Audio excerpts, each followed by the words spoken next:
बिलासपुर से खबर है, जहां जी राम जी योजना को लेकर एक अहम प्रेस वार्ता का आयोजन किया गया। शहर के सिल्वर ओक होटल में आयोजित इस प्रेस वार्ता में केंद्रीय मंत्री तोखन साहू विशेष रूप से मौजूद रहे। प्रेस वार्ता में जी राम जी योजना से जुड़े विभिन्न पहलुओं पर विस्तार से जानकारी दी गई। केंद्रीय मंत्री ने योजना के उद्देश्य, क्रियान्वयन की प्रक्रिया और इसके संभावित प्रभावों पर मीडिया के समक्ष अपनी बात रखी। इस दौरान खासतौर पर ग्रामीण क्षेत्रों के विकास, रोजगार के नए अवसरों और स्थानीय स्तर पर आत्मनिर्भरता बढ़ाने पर जोर दिया गया। मंत्री ने कहा, जी राम जी योजना के माध्यम से ग्रामीण अर्थव्यवस्था को मजबूत करने और युवाओं को रोजगार से जोड़ने के ठोस प्रयास किए जा रहे हैं। प्रेस वार्ता में बड़ी संख्या में प्रिंट और इलेक्ट्रॉनिक मीडिया के प्रतिनिधि मौजूद रहे, जिन्होंने योजना को लेकर सवाल भी पूछे। केंद्रीय मंत्री ने भरोसा दिलाया कि ये योजना आने वाले समय में ग्रामीण विकास की दिशा में एक अहम भूमिका निभाएगी। मुरली नायर की रिपोर्ट। कुछ खास है इस नए बिल में और ये किस तरह से ग्रामीण क्षेत्रों में रोजगार सुनिश्चित करेगा, जो की गारंटी है?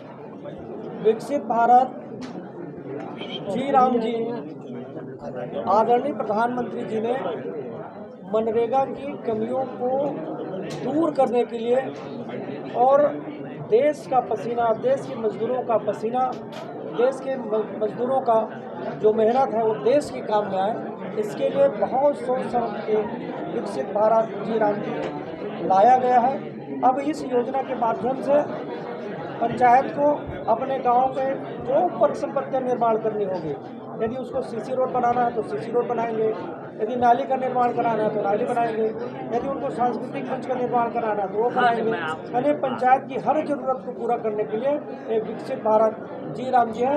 इसमें 100 दिन के बजाय अब 125 दिन का रोजगार लोगों को मिलेगा। और इसमें सबसे बड़ी बात, यानी खेती किसानी के मौसम में यदि इसको स्थगित करना है तो राज्य सरकार को अधिकार दिया गया है कि वो 60 दिन, ये जी राम जी विकसित भारत जी राम जी को 60 दिन स्थगित कर सकते हैं। यानी हमारा खेती किसानी का भी काम हो और खेती किसानी के बाद लोगों को यदि ज़रूरत हो तो वो विकसित भारत जी राम जी के तहत रोजगार की डिमांड कर सकते हैं। एक नए रूप में विकसित भारत जी राम जी, यानी विकसित भारत 2047 के जो हमारा संकल्प है उसको पूरा करने के लिए, उसे सार्थक बनाने के लिए ये अधिनियम और ये जो नया कानून बनाकर मिला है वह देश के हित में है, राष्ट्र के हित में है, गांव के हित में है। मंत्री जी मंगलवार मंत्रालय में देखिए, अब बिलासपुर की ज़रूरतों की सारी चीज़ें मिल रही है और मंगलवार को जो माननीय मुख्यमंत्री जी ने बैठक लिया, सभी हमारे माननीय विधायकों से जो जो सुझाव प्राप्त हुए हैं उन सब पर विचार किया जा रहा है। बिलासपुर के लिए जो एक बड़ा इशू था एयरपोर्ट के विस्तार के लिए, तो मैं आपके माध्यम से बताना चाहूँगा कि विगत 10 साल से जो मामला पेंडिंग में था, हमने लगातार माननीय रक्षा मंत्री जी से बात करके जो 290 एकड़ जमीन एयरपोर्ट के विस्तार के लिए रक्षा मंत्रालय के पास था, वो ज़मीन वापस फिर से स्टेट गवर्नमेंट को लौटा दिए हैं। उसके लिए जो आवश्यक राशि वो जमा भी कर दिया गया है। यानी एयरपोर्ट के विस्तार के लिए रास्ता प्रशस्त हो गया है। हम लगातार बातचीत किए, माननीय रक्षा मंत्री जी पहले दिन से कहते रहे कि हम इसको वापस लौटाएंगे, बिलासपुर का विकास होगा, बिलासपुर को जो अधिकार है वो मिलेगा। और एक बड़ा इशू हमारा है वो हल होकर के आ गया है। फरवरी मार्च महीने में नाइट लैंडिंग की भी व्यवस्था सुनिश्चित हो जाएगी।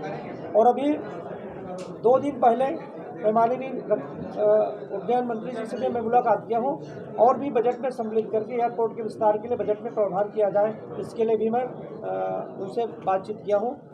और एक और चीज़ आपको बताना था कि छत्तीसगढ़ में रामसर साइट के रूप में कोई भी जगह चिन्हांकित नहीं हुआ था। मैं चुनाव के समय जब गया तो कोपरा जलाशय के बारे में मुझे जानकारी प्राप्त हुआ। हजारों पक्षी वहाँ आते हैं, साइबेरियन पक्षी अपना आशियाना बनाते हैं। मैं माननीय भूपेंद्र यादव जी से मैंने बातचीत किया, तुरंत मेरे सामने सारे अधिकारियों की मीटिंग्स बुलाई। उन्होंने कहा कि छत्तीसगढ़ से प्रस्ताव आनी चाहिए और हम छत्तीसगढ़ में पहला रामसर साइट जो भी प्रस्ताव आएगा भेजेंगे। और मेरे संसदीय क्षेत्र कोपरा जलाशय को प्रस्ताव भेजा गया और ठीक दूसरे दिन केंद्र सरकार के द्वारा इसकी स्वीकृति दे दी गई है। तो रामसर साइट के रूप में कोपरा जलाशय को चिन्हांकित किया गया है। कल हम उसके लिए एक छोटा सा मीटिंग भी रखे हैं। यानी कि बिलासपुर की पहचान राष्ट्रीय स्तर पर ही नहीं, अब अंतर्राष्ट्रीय स्तर पर भी उसकी पहचान हो गई है रामसर साइट के रूप में। अंतर्राष्ट्रीय स्तर पर इसका नाम होगा।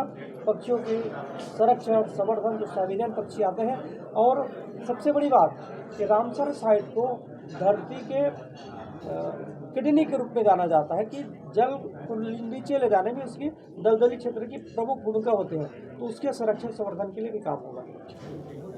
Thank you. इसीलिए तो भाई साहब कि हम मनरेगा की कमियों को दूर करने के लिए जी राम जी लेकर के आए हैं। हमने उसकी कमियों को जहाँ पर उनकी कहाँ गलतियाँ और उसको हमने समझा। मतलब 125 लोगों को टन पैसा बिल्कुल टन रहेगा, आप उसकी कोई चिंता मत करिए।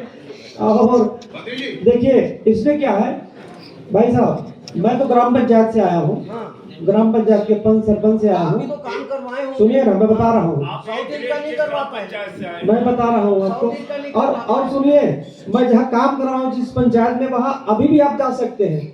मैं अभी भी आपको, मैं सभी पत्रकार साथियों से निवेदन करूंगा, कभी किसी को समय मिले तो मैं जो काम कराया हूँ उसे आप देख करके आएंगे।